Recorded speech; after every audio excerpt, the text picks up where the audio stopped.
안녕하십니까. 이 화창하고 좋은 토요일 이 시간에 이렇게 주민 여러분 오시라고 해서 한편으로는 죄송스럽고 또 한편으로는 우리 일이 잘 진행되고 있어서 또 이렇게 상황을 전달해 드려야 될 것 같아서 토요일 날임에도 불구하고 이런 자리를 마련하게 되었습니다.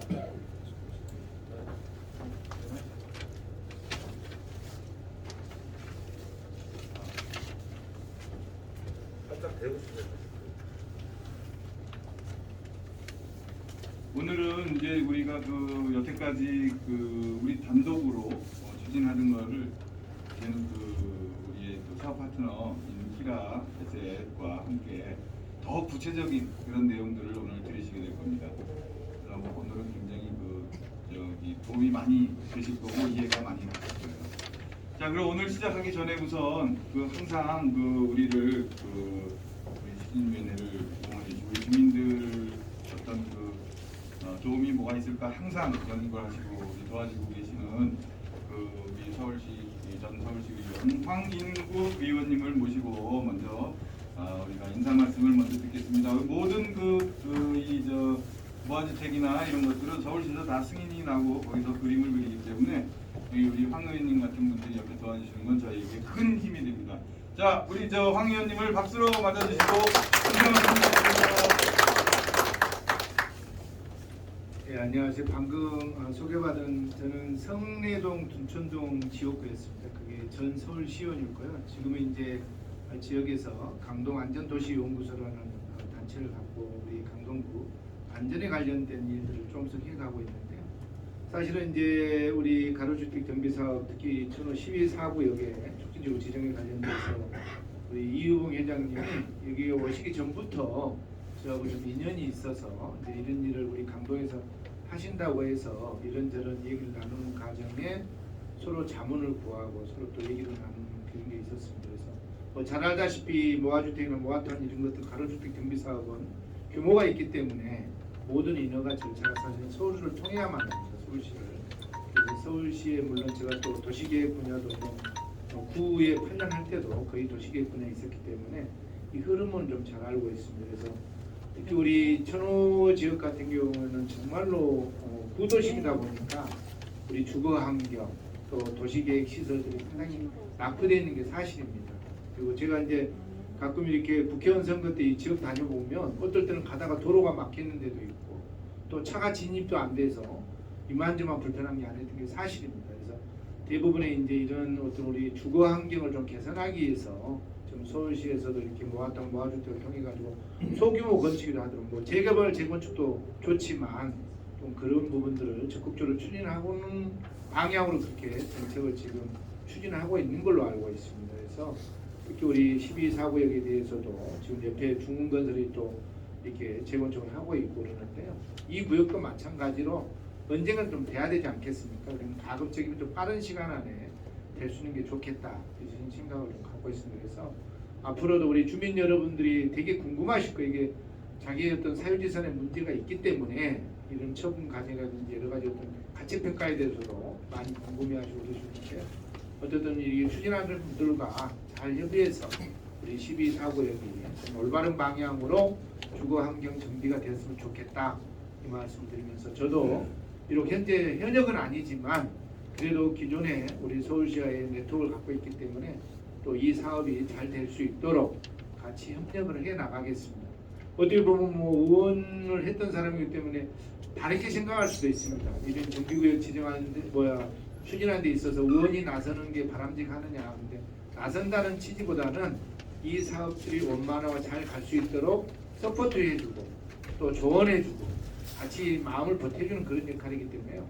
다른 오해 없이 앞으로 그런 기회가 있을 때마다 우리 주민 여러분들이 연락 주시면 또 같이 이렇게 여러 가지로 의견을 나누는 그러한 마음을 갖고 열심히 해 나가도록 하겠습니다.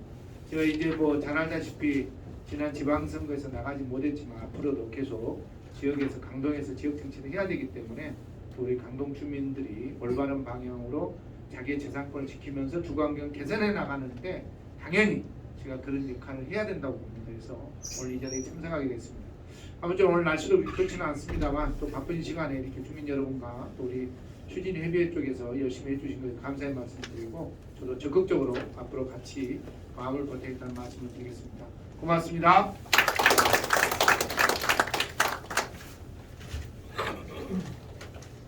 예, 우리 황인구 의원님께서 우리를 적극 지원해 주시겠다는 말씀을 저희는 많이 기대하고 있겠습니다. 감사합니다.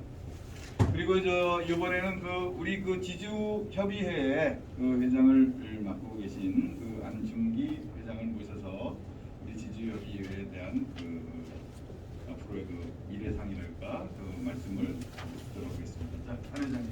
네. 안녕하세요. 제가 이거 심한 몸살 감기가 걸려가지고 그냥 마스크 쓰고 하겠습니다.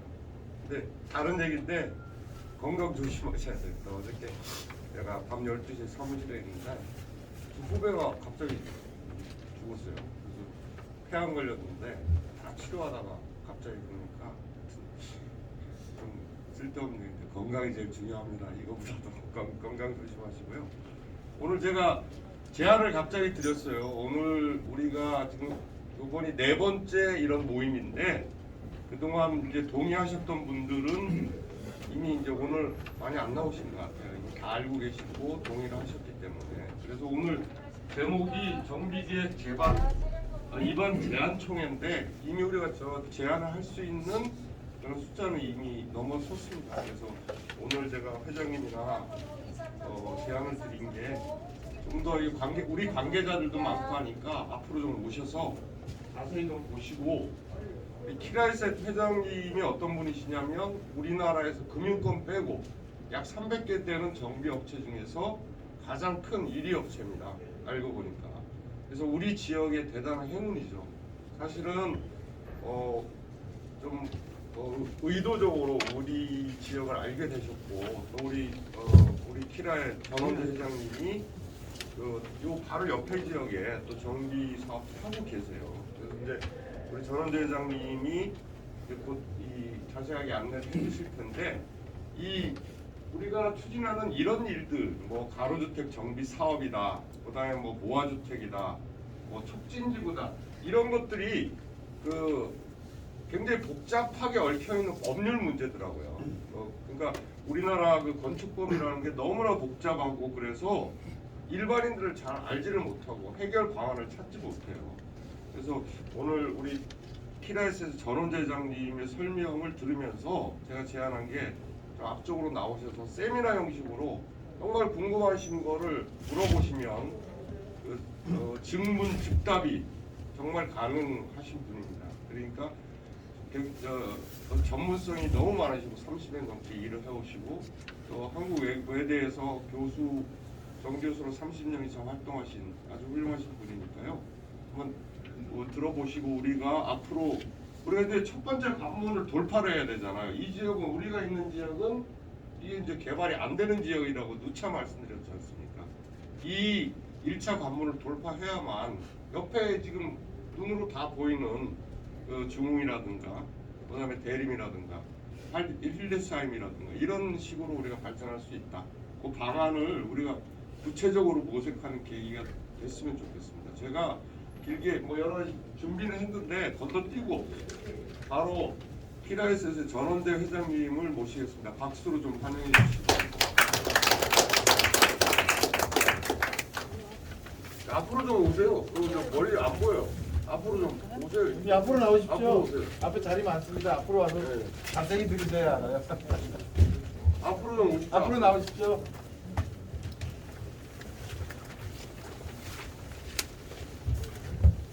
안녕하십니까 여러분. 저 주식회사 키라이셋의 회장을 맡고 있는 정원재입니다. 마이크가 안 되네요. 안 들려요? 안 들려요.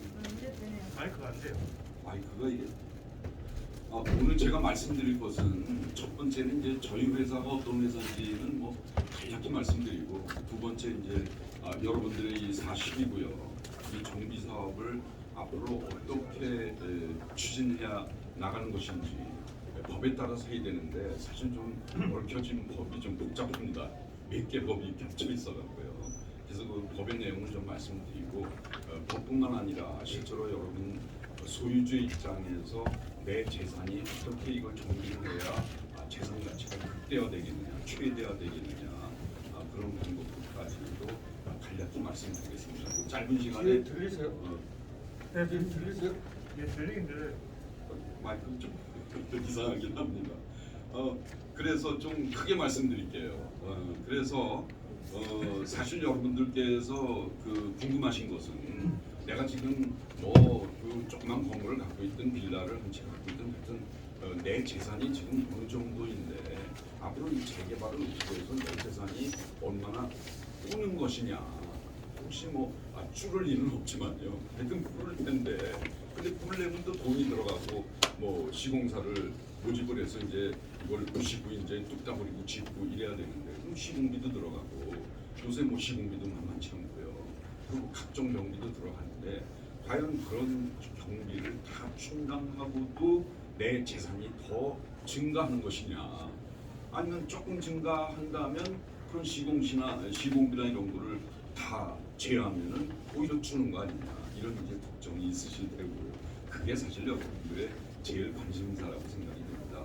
그래서 그거를 그때고 갑자기 말씀드릴 수는 없고 우선은 저희 회사가 그런 일을 한 30여 년 동안 어떻게 해왔는지를 아주 간략히 말씀드리고 그리고 여러분 구역의 특징인 쪽으로 어떤 규제 또는 어떤 촉진 사항에 해당되는지를 말씀드리고 그래서 그거를 위해서는 여러분들이 뭐를 하셔야 되고 그런 걸 잘 하셨을 때 이게 개발이 되면 어떻게 돼서 재개발이 되면 어떻게 돼서 여러분들 재산이 어떻게 늘어날 것이다.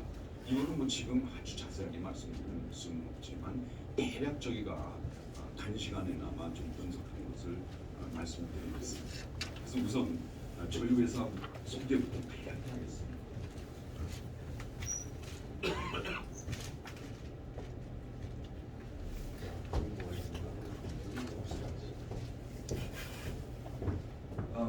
저는 사실은 이제 상당히 오래됐습니다만은 예전에 이제 서울공대하고 서울산대대학원을 졸업을 하고 유럽에 유학을 가서 이 토지 개발 사업의 사업 기획 및 관리 좀 전문적으로는 그 토지 개발 사업의 그 입지 분석이라고 그러는데 이 분야로 이제 박사학위를 받고 그리고 83년에 아주 오래된 일입니다만은 83년에 한국예고대학교 경영학과 교수로 근무를 해서 몇 년 전에 한 30몇 년 근무를 하고 정년퇴직을 하고 지금 명예교수로 있습니다.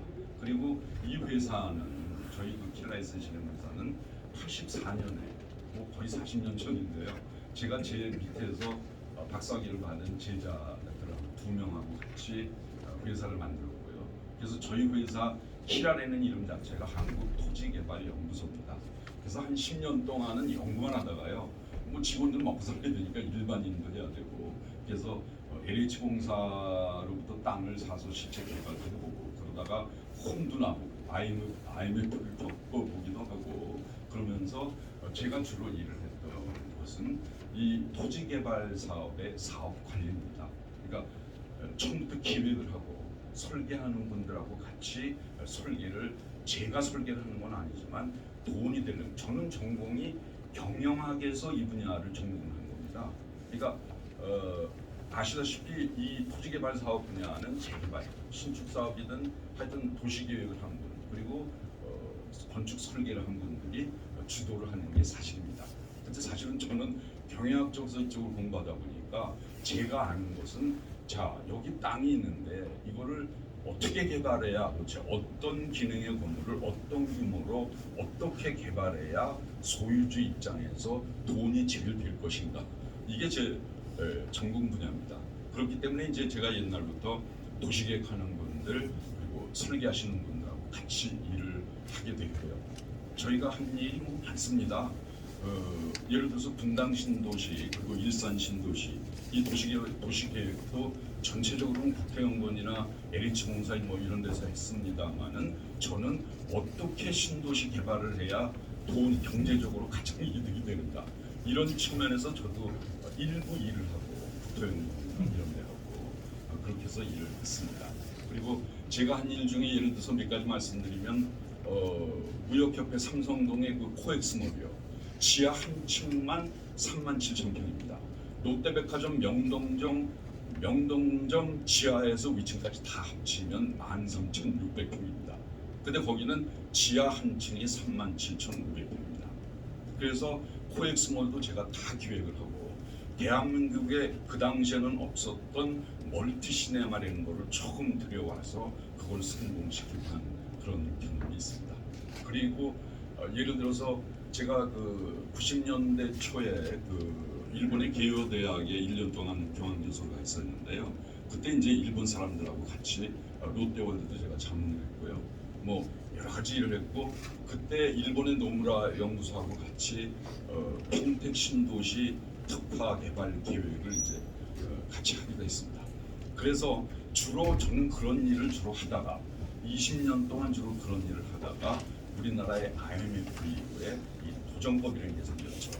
재개발 재건축 사업을 관할하는 도시 및 주거환경 정비법이 생겼고 그 법에 의해서 재개발 재건축 사업이 이제는 체계적으로 되겠다. 그래서 그때부터 이제 재개발 재건축 사업의 사업관 즉 정비업체로서 일을 하기 시작했습니다. 그래서 저희 회사는 뭐 저희 외에 제가 이 회사를 만들었고요. 그리고 이제 저희 정승진 부회장은 뭐 잘 안 보이실 것 같습니다. 그냥 말씀으로 드리겠습니다. 서울공대로 졸업하고 한화그룹에서 한 30년 근무를 했고요. 한화 도시개발 사장을 역임한 사람이고 얼마 전부터 저희 회사 부회장으로 근무하고 있고요. 저희 조선희 대표이사는 연세대학에서 그 주택 설계를 전공을 했고요. 건대에서 부동산 개발 석사 학위를 받고 한 20여 년 전부터 저희 회사 대표이사를 하고 있고 전진성 대표이사는 미국의 보스턴 대학에서 경영학을 전공하고 한양대학에서 도시계약 석사 박사 학위를 수료를 하고 얼마 전부터 저희 회사 대표를 하고 있습니다.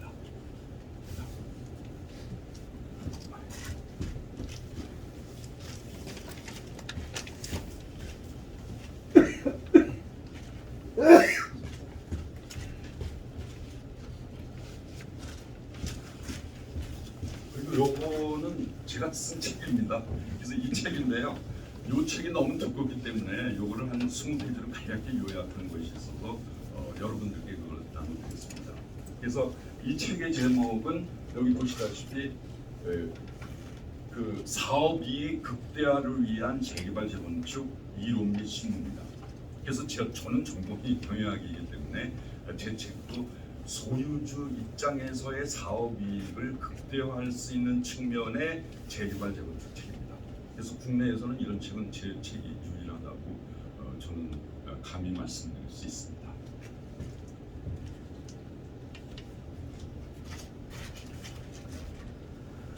저희 정비사업 전문관력 등록증이고요. 뭐 리모델링 협회 회원증이고 뭐 이런 거는 그렇게 중요하지 않습니다. 그리고 저희가 2003년에 그 12번째로 서울시의 그 정비업 면허를 가진 등록한 정비업체고요. 그리고 자본금 순서로 보면 여기 잘 안 보이십니다만은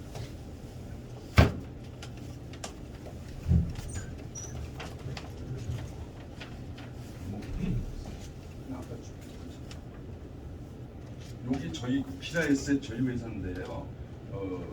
20년 전에 설립 자본금이 28억이었고요. 그러니까 서울시의 정비업체가 한 200개 되는데요. 그 중에 제일 큰 정비업체가 누구냐 하면 잘 아시는 한국토지신탁입니다. 그래서 신탁회사들이 1위서부터 10위까지 다고요.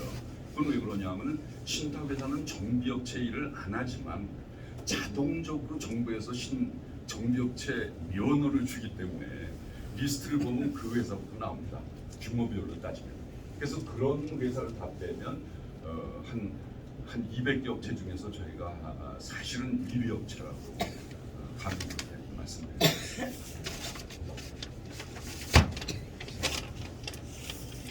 그래서 저희 회사의 뭐 몇 가지 특징을 말씀드릴 수 있는데요.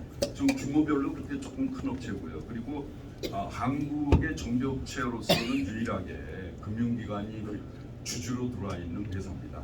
그래서 잘 아시는 한국투자증권이 저희 회사 주주입니다. 그래서 전체 다 주주는 아니지만 일부 주주입니다. 저희 회사에서. 그다음에 저희는 그동안 아까 말씀드린 뭐 예를 들어서 뭐 평택 신도시 개발 계획이라든지 분당이라든지 일산이라든지 이런 것까지 다 합쳐서 한 300여 건의 토지 개발 사업의 실적이 있고요. 그리고 이제 도정법이 생기면서 20년 전부터 재개발 재건축에 관한 일을 해서 그쪽은 한 50여 건 일을 했습니다. 최근에 여러분들 그 지역이 조금 위로 올라가시면 이제 천호동 모아타운 이미 그 인가를 그 대정비 구역으로 지정을 받은 그 대상지로 지정을 받은 천호 지역 거기에 1구역의 전담업체로서 공식적으로 있습니다. 그래서 저희 회사 소개는 이걸로 마치겠습니다. 이걸로 마치고요. 그다음에 이제 여러분들이 궁금하신 여러분들 구역의 정비 방향에 대해서 말씀드리겠습니다.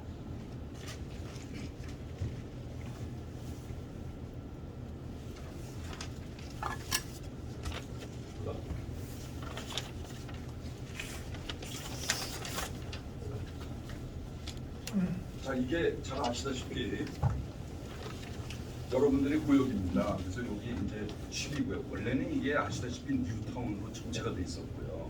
그 뉴타운 지구로 돼 있었는데 그 중에 뉴타운 구역이 이제 상당 부분이 해제가 되면서 이렇게 존치 지역으로 돼 있는 거죠. 그래서 천호 4구역 존치 지역 그리고 요 천호 12 존치 지역 이렇게 둘로 나눠져 있습니다.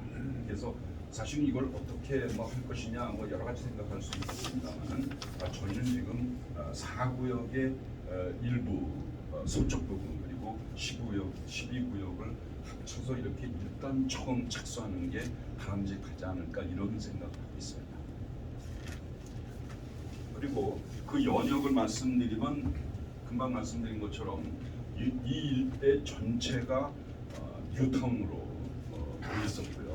그 뉴타운 구역이 해제가 되면서 요 5구역, 6구역 그리고 4구역, 12구역 그 중에서 우리가 요 4구역에 동척하고 그리고 12구역을 묶어서 이렇게 우선 처음으로 출발하려는 계획을 갖고 있다. 이런 말씀을 아마 몇 차례 이미 드렸을 거고 저도 지금 이 말씀을 드립니다. 그래서 사실 이제 뉴타운의 문제에서부터 해결해야 되는데 왜냐하면은 뉴타운 지구는 그냥 놔두고 뉴타운 안에 몇 구역을 이걸 존치구역으로 그냥 이걸 뒀습니다. 그러다 보니 이 존치구역을 해제를 해야 우리가 재개발을 할 수 있기 때문에 그거를 해제를 하지 않고 그냥 맞바로 재개발 사업을 하기가 어렵습니다.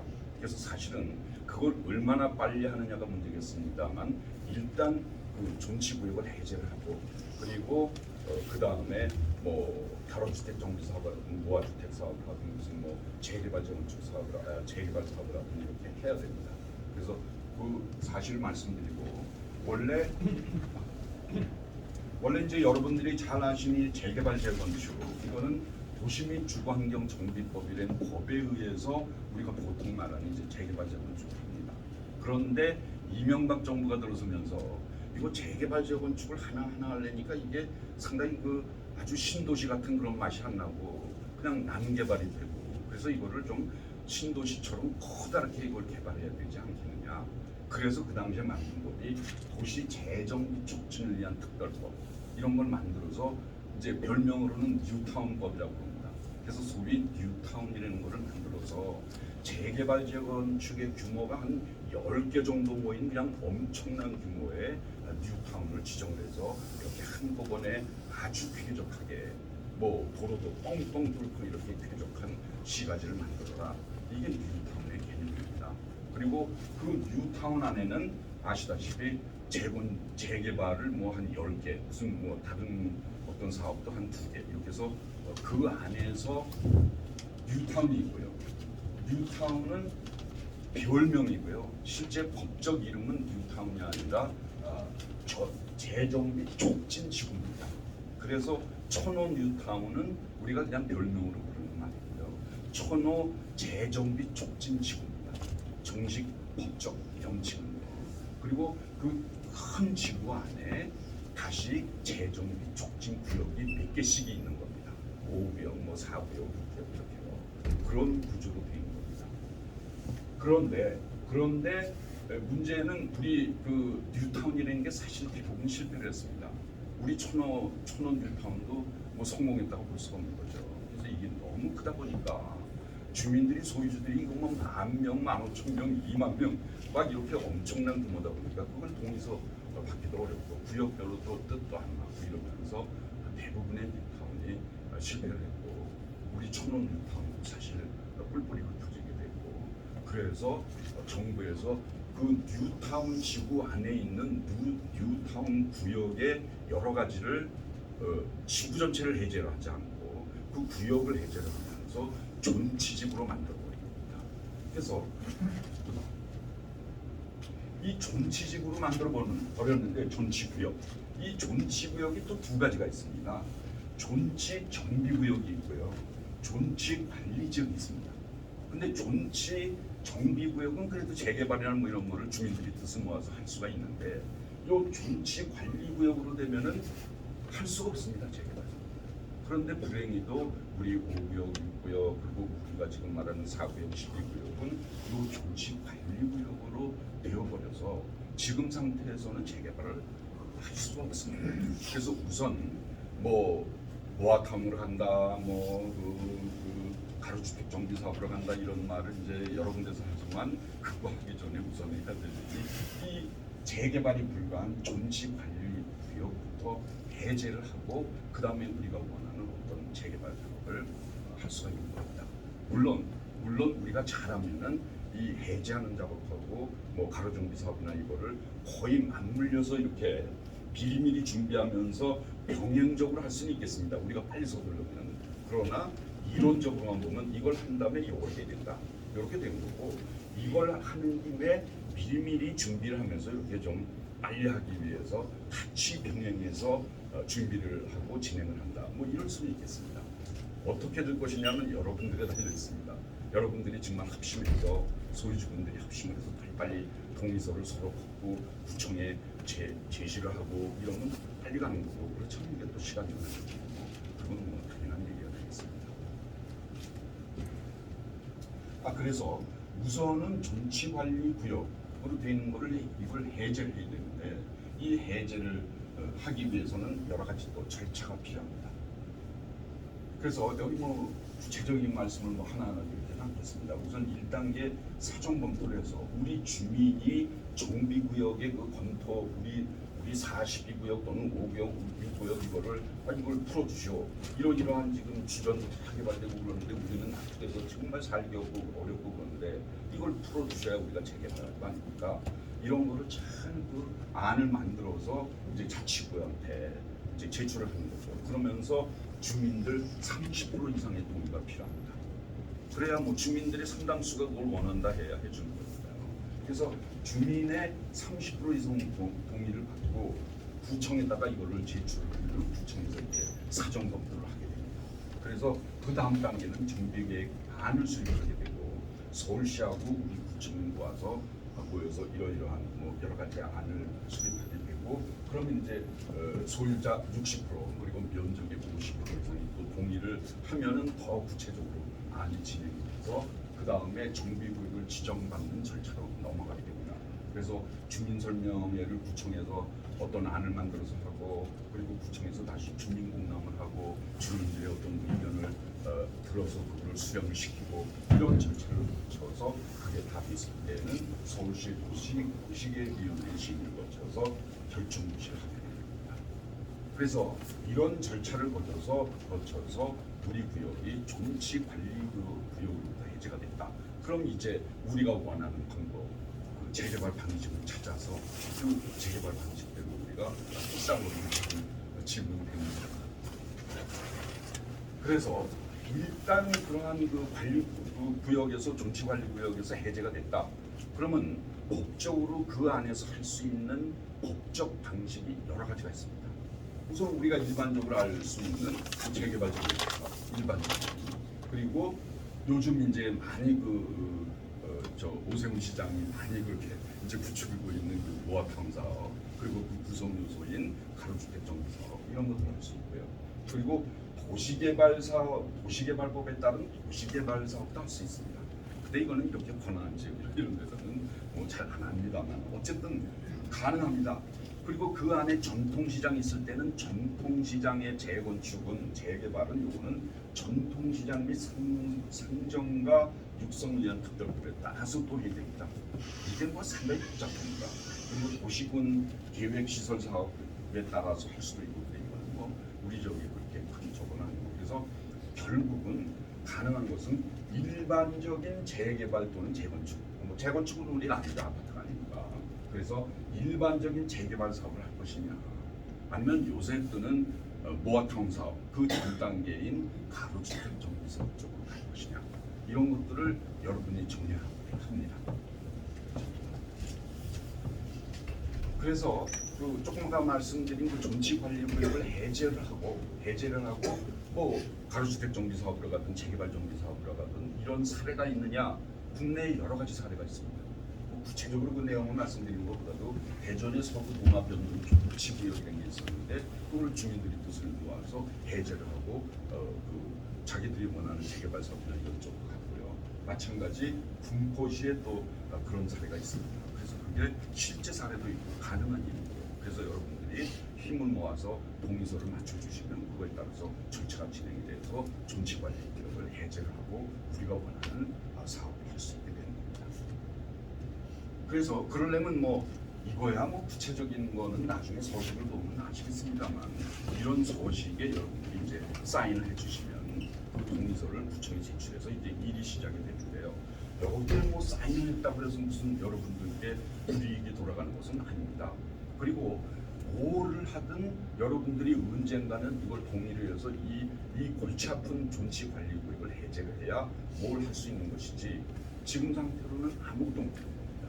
그러니까 뭘 하실 거냐는 뭐 나중에 결정을 하시더라도 최소한 우선 존치 관리 구역은 벗어나야 되겠다. 이거면 누가 보더라도 당연한 얘기입니다.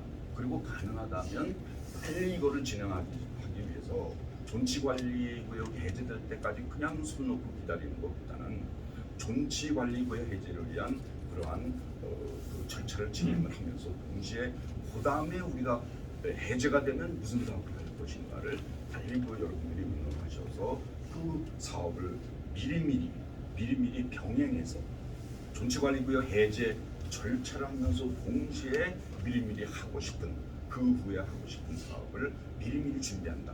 이게 뭐 마땅히 중요한 얘기가 되겠습니다. 그래서 이런 소식이 몇 가지가 있습니다. 그래서 이 소식 몇 가지가 있는데 그걸 뭐 지금 하나 읽어드릴 필요는 없고 여러분들이 이제 여러분들께 나눠드릴 거니까 그때 이제 보시면 되겠습니다. 그래서 아마도 제가 듣기로는 그 전에 어떤 동의서를 여러분들께서 일부는 제출하시는 걸로 알고 있습니다만 이런 절차 때문에 그것뿐만 아니라 덧붙여서 존치관리의 해제를 위한 그러한 동의서도 이번에 여러분들이 해주셔야 되고 그것도 한 가지가 아니라 두 가지 뭐 이렇게 막 해야 되고 비일장도 되고 이렇게 좀 복잡하게 된다는 그걸 빨리 해 여러분들이 원하는 사업을 할 수 있다는 말씀을 제가 조금 전문적인 입장에서 말씀을 드렸습니다. 구체적인 뭐 동의서의 이 내용 이런 거는 읽지 않겠습니다. 단 한 가지 분명한 것은 그 어떤 분은 여기다가 뭐 서명을 하고 도장 찍으려고 이거 뭐 혹시 무슨 문제가 있는 거 아니야 이런 그 걱정을 하시는 분들이 저희가 이제 몇십 년이 되고 가고 있는데 그런 불이익이나 이런 건 하나도 없습니다. 이거는 오로지 여러분들이 우리의 이 애물단지인 존치관리 구역이라는 것을 빨리 해제를 하고 뭐든 해야 되겠다. 이런 그 동의서니까 전혀 무슨 뭐 불이익이나 무슨 문제가 생길 가능성이 없다는 것을 말씀드립니다. 그래서 그 다음에 그래서 존치관리 구역이 해제가 된다면 그 다음에 어떤 사업을 할 수 있느냐? 아까 여러 가지로 말씀드렸지만 역시 뭐 할 수 있는 것은 일반적인 재개발 사업 그리고 이제 요즘 뜨는 이 그 주택 정비 사업을 기조로 하는 모아타운 사업 요거를 생각할 수 있겠습니다. 그래서 여기 재개발 재건축 사업, 가로주택 정비 사업, 그리고 모아타운 사업 이렇게 세 가지를 비교를 한 겁니다. 그래서 아시다시피 재개발 재건축 사업은 그 기간이 엄청 걸리고 저희가 여러 군데를 했습니다만 아까 말씀드렸다시피 한 50군데를 했습니다만 재개발 재건축 사업은 굉장히 오래 걸립니다. 그리고 재개발 사업은 특히 재건축보다도 오래 걸려서 저희 경험 말씀드리면은 예를 들어서 그 용산역에 있는 그 삼성에서 그 용산 2구역 그걸 보면은 지금 뭐 쌍둥이 빌딩 멋있게 들어 있는데 그걸 저희가 일했습니다만 그걸 하는데 18년이 걸렸습니다. 18년. 그리고 뭐 그 외에도 세운사구역을 저희가 재개발을 맡고 있는데 거기 시행사가 SH공사입니다. 공공방식으로 하는데 그 일을 저희가 맡아서 한 게 한 18년째인데 아직도 끝나지가 않았습니다. 아직 그냥 한없이 걸립니다. 물론 한 12년 만에 끝난 데도 있고 그렇지만 그렇게 한없이 걸리고 그런 게 상당히 문제가 되고 그래서 이제 가로주택 정비 사업이나 빨리 될 수 있는 가로주택 정비 사업이나 그걸 모은 이 모아타운 사업을 지금 많이 여기저기서 생각하고 있는 것이죠. 그래서 아시다시피 이건 뭐 다 아실 겁니다. 가로주택 정비 사업은 일반 재개발 재건축에 비해서 이 정비계획 수립하고 추진이 만든 것 이런 것들이 생각돼서 생략이 되고 막바로 조합설이 있고 그리고 그 골치 아픈 사업 시행인가 그리고 그 다음에 관리처분 이 두 가지를 한꺼번에 인가를 내주고 이게 1년 이상씩 걸립니다. 이게 하나하나 사업 시행인가 봤는데 일반 재개발 재건축에서는 1년에서 1년 반은 최소한 걸리고 그럼 그게 끝나야 관리처분 계획을 수립을 해서 또 승인을 받고 그런 것도 1년에서 1년 반 그냥 오래 걸리는데 이거는 두 개를 한꺼번에 인가해 주기 때문에 이게 굉장히 빠르게 가고 그래서 보통 이제 일반 재개발 재건축 사업은 보통 뭐 10년 이상 걸려서 한 10년 간다 이렇게 얘기를 하고 가로주택 정비 사업은 한 4, 5년 걸립니다. 실제로 그렇습니다. 이렇게 빨리 되는 장점이 있고 자기 땅에다가 그냥 뚝딱거리고 그 건물을 짓는 것보다는 이렇게 50명 또는 60명 또는 뭐 몇십 명이 모여서 이 가로주택 정비 사업을 하면은 자기 땅에 그냥 질 때보다 여러 가지 용적률도 높여주고 층수 제한도 풀어주고 이런 여러 가지 혜택이 있습니다. 그런데 이제 오세훈 시장이 들어서면서 이 가로주택 정비 사업을 가만히 보니까 여기 너무 조그맣게 하니까 옛날에 뉴타운을 만들 때 그 문제처럼 여기 난개발이 아니냐.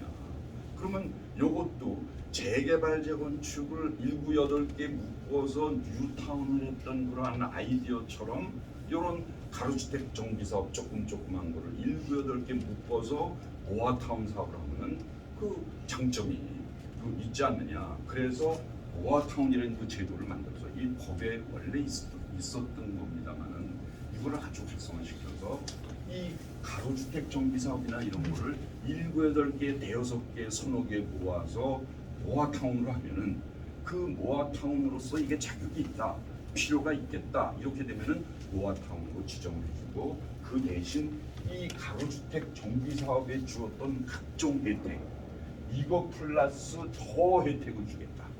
용도 지역을 1종, 2종으로 올려주고 2종을 3종으로 올려주고 뭐 층수도 더 높여주고 용적률 높여주고 이런 여러 가지 플러스 혜택을 더 주겠다.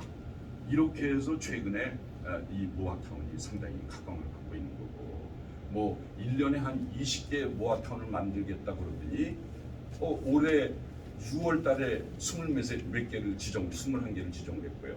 그리고 요번 10월 달에 26개를 지정을 했습니다. 그래서 이게 뭐 5, 60개가 됐습니다 지금. 그래서 1년에 20개 한다더니 신나서 더 하고 있고요. 내년 봄에도 이걸 또 지정한다는 겁니다.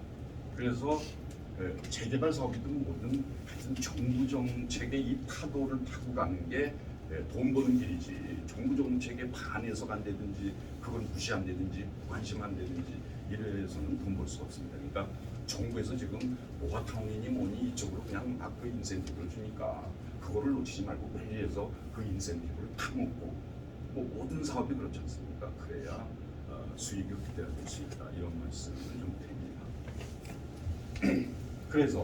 그래서 아까 뭐 다 아시는 얘기입니다만 우리가 지금 요 청로 4구역하고 청로 12구역을 요걸 어떻게든지 풀어서 존치관리구역으로 정부의 장애 요인을 어떻게든지 풀어서 가로주택 정비 사업으로 일단 가야 되겠다.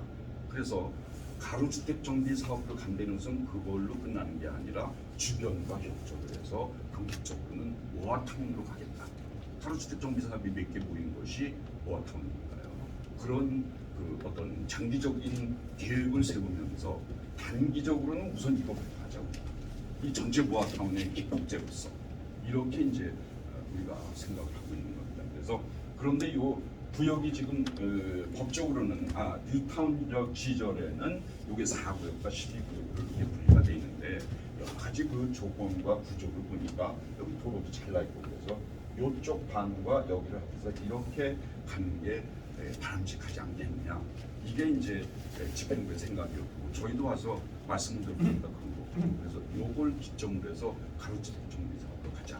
그러기 위해서는 법적 검토를 아주 자세하게 그러니까 우선은 이 대물단지인 이 정치관리구역을 해제를 해야 되겠고 그 정치관리구역을 해제하는데 여러분들이 30% 이상 동의를 해야 진척이 되니까 그 30% 동의를 좀 빨리 해주셔야 되겠다. 그래서 아까 그 서식까지 이렇게 보여드린 겁니다.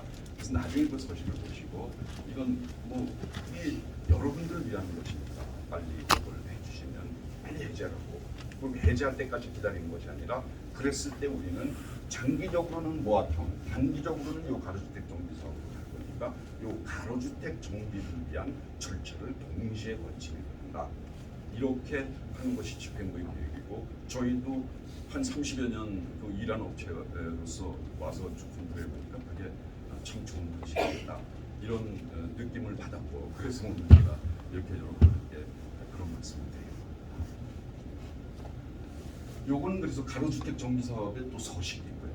그래서 그건 아까도 말씀드린 것처럼 나중에 이제 되고 그 다음에 이제 여러분들이 가장 궁금해하시는 여러분들 구역을 궁극적으로 이걸 해제를 하고 정치를 해제를 하고 그리고 가로주택 정비 사업을 갔을 때는 과연 이게 여러분들의 지금 현재 재산 가치가 공사비 다 빼고 다 주고 각종 경비 다 주고도 남느냐 안 남느냐 그리고 얼마나 남느냐 남는다면 이거를 지금 현재 자세하게 계산할 수는 없습니다.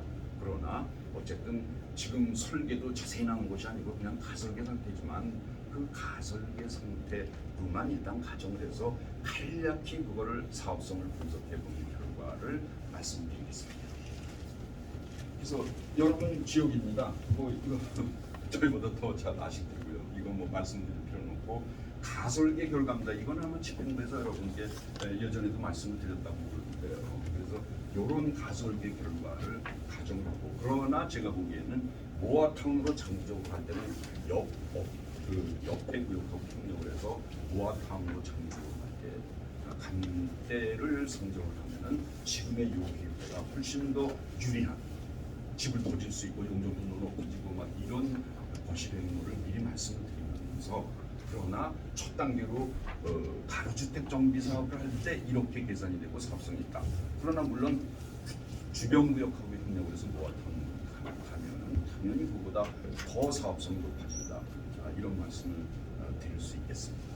그래서 이런 일단 가설계, 가로주택 정비 사업으로서의 가설계를 기준으로 또 이렇게 배치 계획도 다 보셨을 텐데 뭐 이런 뭐 간략한 그래서 결과만 말씀드리겠습니다. 가로주택 정비 사업을 1차적으로 여러분 구역에 한다고 볼 때에 공사비는 요즘 공사비가 많이 올랐습니다. 신문에도 나오고 뭐저 둔촌 난리 나고 뭐 그런 거 잘 아시다시피 그래서 평당 700만 원을 잡았습니다.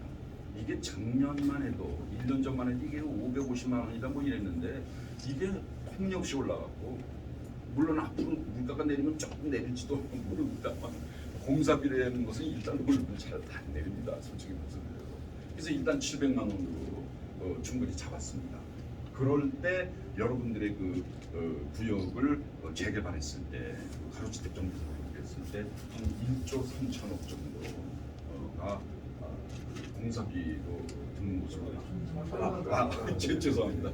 1,300억 정도 공사비가 드는 것은 나왔고요. 그리고 기타 이제 여러 가지 그 사업 비용이 들어간다. 각종 용역대에서부터 그 운영비도 들어갈 것이고 그 위에 금융비도 제법 들어가고요. 이거 돈을 모아서 해야 되니까 그래서 그런 거를 다 합쳤을 때 공사비의 보통 30-40% 내지는 어떤 경우는 이제 조그만 경우는 50%까지 올라가는데 그게 계산해 보니까 한 520억이고요. 그래서 다 합쳐서 돈이 1,800억 정도가 된다. 대부분은 물론 공사비입니다만 그렇게 보시면 되겠고요. 그다음에 이제 여기다 집을 졌을 때 그 가격이 새 집 가격이 얼마냐? 여러분들께서도 대충 감이 있으실 겁니다. 저희가 일단 평당 3,800만 원으로 잡았습니다. 제가 예전에 그 압구정동 현대 아파트에 살고 있었는데요. 그때 제가 전문가라고 해서 저보고 이걸 계산 압구정동 현대 아파트 거기 한 5,000세대입니다만 그걸 벌써 한 3-4년 전 얘기입니다. 그래서 거기를 재개발을 하면 재건축을 하면 과연 얼마가 되겠느냐. 그래서 제가 저는 사실 그 수요 예측할 때 빅데이터를 사용을 해서 그 미분 방정식을 풀어서 하는 회계 분석이라는 방법이 있습니다. 수요 예측 방법이. 그걸 해서 풀어보니까 그 당시 압구정동 현대 아파트가 평당 4천 몇백만 원이었는데요. 그게 제 계산으로는 1억이 되는 걸로 나왔습니다. 평당 1억. 그래서 제가 주민들 앞에서 평당 1억이 될 때 그래서 1억 곱하기 이렇게 하면 이게 몇 조 원이 되고 그래서 공사비는 얼마가 들고 그래서 이게 얼마가 남고 그랬더니 주민분들이 정교수 저 사람 좀 미친 거 아니야? 평당 1억이 무슨 말이야? 3년 전 얘기입니다만 그랬는데 지금 평당 1억을 훨씬 넘었습니다.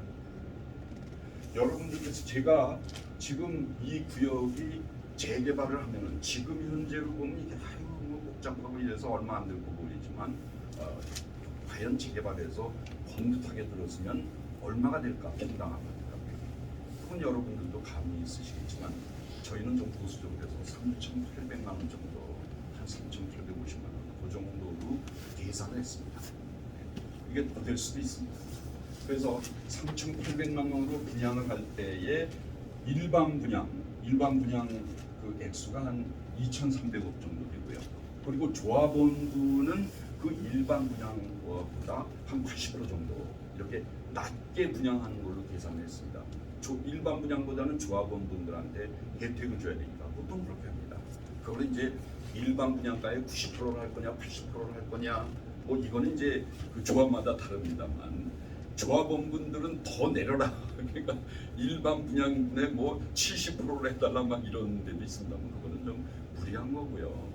너무 그 조합원 분양가를 낮추면 또 문제가 생깁니다. 거기 그런 구체적인 말씀을 나중에 말씀드리겠습니다만 그래서 어쨌든 한 80% 계산해 보면 조합원 분양가액이 한 890억 그리고 이제 공공임대 아까도 말씀드렸지만 내 땅에다가 내 집 짓는 것보다는 그 가로주택 정비 사업을 했을 때 여러 가지 혜택을 주는데 그 혜택을 그냥 무조건 주는 게 아니라 그 혜택 받은 것의 일부는 임대주택을 줘라 이런 말을 많이 하지 않습니까? 근데 임대주택은 토지 원가만 받고 건축비만 받고 토지 가격은 못 받는 경우가 있고 어떤 경우에는 토지 가격하고 그 건축비만 받을 수 있고 일반 경비는 받을 수 없습니다. 그래서 하여튼 싸게 그거를 SH공사나 그 공공기관의 임대주택으로 팔아야 됩니다. 그래서 그런 핸디캡이 있습니다.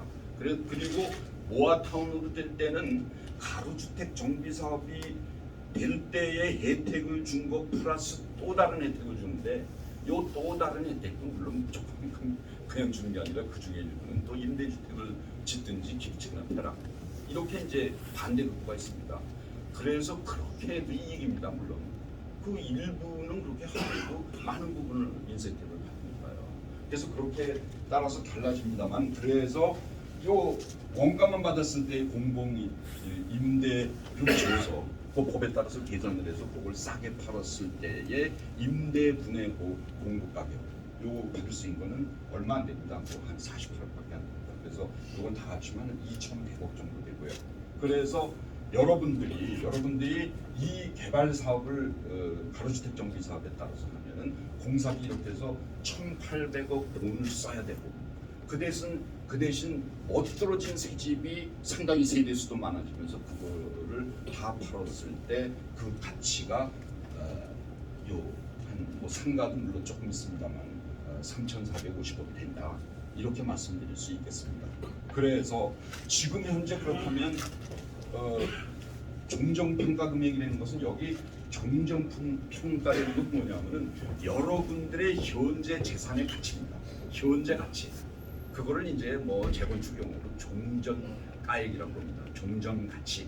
그리고 이거를 재개발해서 그 뚝딱 버리고 새 집을 졌을 때 새 집의 가치. 이거를 종후가치라고 합니다. 그건 뭐 그 다른 뜻이 아니고 전문 용어니까요. 종전가치라는 것은 지금 현재 내 재산의 가치. 종가치는 뚝딱 버리고 새 집을 지었을 때의 가치. 이거 종가치라고 합니다. 그래서 종전가치보다는 종가치가 높아야 되고 그 종가치에서 건축비 다 빼고 경비 다 지불하고도 남은 것이 종전가치보다도 더 높아야 됩니다. 당연하지 않습니까? 예를 들어서 여러분들이 다 뭐 80여 명이 이걸 다 내 재산을 투자를 해서 뚝딱 버리고 줬다. 그랬을 때 예를 들어서 지금 여기 토지 면적이 한 3,900평이고 그리고 지금 현재 땅값을 평당 한 3,500만 원으로 잡으면 현재 가치가 나옵니다. 물론 우리 땅값이 3,500만 원이야 왜 적어졌어? 4천만 원 될 것 같은데 이런 분도 계실 테고 그건 이제 위치별로 받아서요. 도로변에 돼 있는 데 땅은 아무래도 비싸고 저 안쪽으로 들어가면 싸고 그래서 평균에서 저희가 보니까 한 평당 3,500만 원으로 잡는 게 객관적이겠다 이렇게 잡은 거고 그랬을 때 땅 면적에 곱하면 지금 현재 우리 구역의 현재 그 재산의 가치는 대략 1,380억 한 1,400억이다 이런 계산이 나옵니다.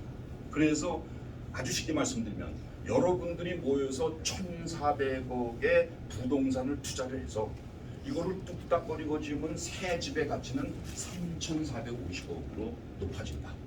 근데 그게 우리 차례로 다 돌아오는 것은 아니고 3,450억 돈으로 1,300억 공사비 내줘야 되고 각종 경비 내줘서 받아서 1,800억을 내줘야 된다. 이런 얘기입니다. 그러니까 우리한테 남는 것은 뚝딱거리고 진 새 집의 총가치 3,400에서 줘야 될 돈 1,800억을 뺀 게 우리한테 순 남은 거죠. 그게 우리의 현재 재산 가치 1,380억보다 많으냐 적으냐 이거를 비례율이라고 그냥 전문용어로 얘기를 하는 겁니다. 그래서 당연히 그 비례율이 100%보다 높다. 그러면 성공한 것이고요. 이걸 새 집을 져서 거기서 공사비 다 주고 뭐 각종 경비 다 주고도 현재 내 재산 가치보다 더 높아졌다는 게 100보다 높은 것이고요. 그게 만약에 100보다 높아져서 90이 되고 80이 됐다. 그러면은 이게 재개발을 해서 너무 사업비가 많이 들어서 뭐 건축비가 올랐대도 그래서 그걸 가지고 남으니까 현재 재산 가치보다 좀 적어졌다. 이런 문제가 생길 수 있다는 얘기입니다. 그런데 계산을 해보니까 물론 이건 나중에 자세히 계산하고 그리고 설계가 또 바뀌고 또 우리가 정기적으로 볼 때 이 가로주택 정비 사업에서 붙이는 것이 아니라 모아타운으로 가서 성공적으로 모아타운으로 가서 더 인센티브 받고 그럼 이게 또 올라가고 막 그러겠으나 지금 현재 대략적인 설계, 지금 현재 대략적인 추정치익을 보면 비례율이 대략 116%가 나왔습니다. 그러니까 그건 무슨 얘기냐면 여러분들이 얼마를 투자하든 사람마다 다르겠죠. 어떤 사람은 뭐 지분이 굉장히 높고 재산 가치가 큰 건물을 갖고 계신 분도 있고 그렇습니다만 사람마다 다르겠습니다만 평균적으로 볼 때 여러분들이 얼마를 투자하시느냐가 사람마다 다르겠지만 얼마를 투자하셨든 간에 내가 투자한 것에서 내가 투자한 것보다 16%가 남는다. 이런 얘기가 되겠습니다. 그러니까 무슨 얘기냐면 내가 이걸 100을 투자를 하면은 한 100몇십을 받아서 그 100몇십에서 이거 공사비 다 빼고도 116이 된다. 그러니까 나 16 남았다. 그 대신 나한테 어떤 것이 돌아왔느냐? 새집이 돌아왔다. 근데 그 새집도 내 현지 가치보다 16%가 높은 새집이 돌아왔다. 근데 또 뭐가 있냐면은 일반 가격보다 80%의 가격으로 싸게 받았다. 거꾸로 생각하면 20%를 더 내가 받은 것과 마찬가지다. 이런 계산이 나옵니다. 뭐 당연한 얘기죠. 일반 가격보다 싸게 팔았으니까. 예를 들어서 조합방 일반 분양 가격이 이게 몇 평이든 간에 10억인데 내가 이 10억짜리 아파트를 8억에 받은 거 아니겠습니까? 조합원의 자격으로서. 그러니까 당연히 20%를 더 혜택을 받은 거죠. 내가 이 집에 들어갈 의사가 없다. 그럼 뭐 8억으로 받는 것보다도 8억으로 받아서 당장 10억에 팔아버리면 2억이 그냥 손에 떨어지는 거니까요. 그러니까 그렇게 보시면 되는 겁니다. 그러니까 여기서 말씀드리는 이 116%라는 것은 내가 100을 투자를 해서 116의 새 집을 받았다 이런 개념이고, 근데 내가 일반 분양가 가격보다도 더 싸게 받았다 80%. 그러니까 그만큼 더 나가는 거고, 이거는 아까 말씀드렸다시피 이 가로주택 정비 사업으로 갈 때의 그 수치고, 앞으로 여러분들이 주변과 차이를 곱해서 하면 서로 생성이 돼서 이것보다 더 높은 어떤 가치 증가를 보완하는 위해서 이룰 수가 있겠다, 이런 말씀을 드릴 수 있겠습니다. 그래서 오늘 제 말씀은 제가 좀 빨리 말씀드리다 보니까 그리고 사실 좀 감기꾼이 있어서 좀 두서없이 말씀드린 것도 죄송합니다만, 오늘 제 말씀 이것으로 마치고 여러분들께서 궁금하실 게 많을 겁니다. 궁금한 게 있으시면 말씀하시면 저희가 아는 대로 답변을 드리겠습니다. 감사합니다.